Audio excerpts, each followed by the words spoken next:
படைத்த ஆண்டவனையும் அன்பையும் அறிவையும் அவையோர் அனைவரையும் வணங்கி நல்ல கருத்துக்களில் இயங்கி தமிழன்னை மடியில் மயங்கி பேச போகிறேன் என் தலைப்பில் இறங்கி. தாழ்த்தப்பட்ட இனம் என்று சொல்லப்பட்ட ஒரு இனத்தில் இருந்து ஒருவன் வந்து ஒரு நாட்டின் தலையெழுத்தையே மாற்ற முடியும் என்றால் அவன் யார் தெரியுமா? தனது பள்ளி படிப்பில் கடுமையாக உழைத்துக் கொண்டிருக்கும் ஒரு மனிதனை பார்த்து ஆசிரியர்களே இவன் கீழ் ஜாதி மாணவன், இவனால் தேர்வில் தேர்ச்சி கூட பெற முடியாது என்று எண்ணிய போது 1907ஆம் ஆண்டு நடைபெற்ற மெட்ரிகுலேஷன் தேர்வில் அனைவரையும் வியக்க வைக்கும் வெற்றியை பெற்றார். மும்பை மாநிலத்திலேயே முதல் மாணவனாக தேர்ந்தெடுக்கப்பட்டார். 1913ஆம் ஆண்டு ஜூன் 14ஆம் நாள் தனது கல்லூரி படிப்பிற்காக அமெரிக்கா சென்றார். கீழ் ஜாதி மாணவன் கடல் கடந்து கல்லூரி படிப்பிற்காக சென்ற முதல் மாணவன் என்ற புகழும் அம்பேத்கரையே சாரும்.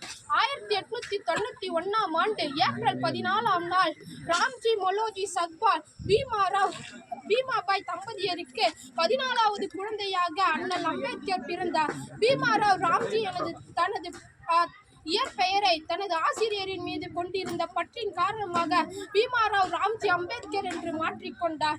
அவர் தீண்டாமை நம் நாட்டை விட்டு அகல வேண்டும் என்று கடுமையாக போராடினார். பொருளாதார மேம்பாட்டிற்கும் கல்வி மேம்பாட்டிற்கும் மிகுதியாக உழைத்தார். தனது தீண்டாமையை அகற்றி ஏழை ஜாதி மாணவர்கள் தனது கல்வி படிப்பை உயர்த்த வேண்டும் என்பதற்காக அவர் விடுதிகளையும் கல்வி கூடங்களையும் திறந்தார். ஒடுக்கப்பட்ட மக்களின் முன்னேற்றத்திற்காக தனது வாழ்க்கையை அர்ப்பணித்தார்.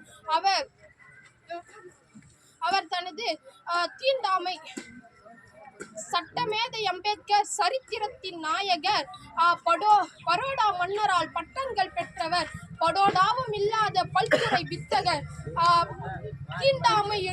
தீண்டாமையை வேறறுக்கும் சட்டத்தை இயற்றிய வேண்டாமை இல்லாத வேந்தனை போற்றுவோம். பூவென்றால் மணக்கும், தேன் என்றால் இனிக்கும், சூரியன் உதிக்கும் திசையெல்லாம் அம்பேத்கர் புகழ் மணக்கும், உலகம் உள்ள வரைக்கும் அம்பேத்கர் புகழ நிலைத்திருக்கும். அம்பேத்கர் எனது உயிர் மூச்சிருக்கும் வரை அவரது கொள்கையே எனது உயிர் மூச்சாய் இருக்கும். நமது நாட்டின் தேச தந்தை யார் என்று உங்கள் யாருக்காவது தெரியுமா?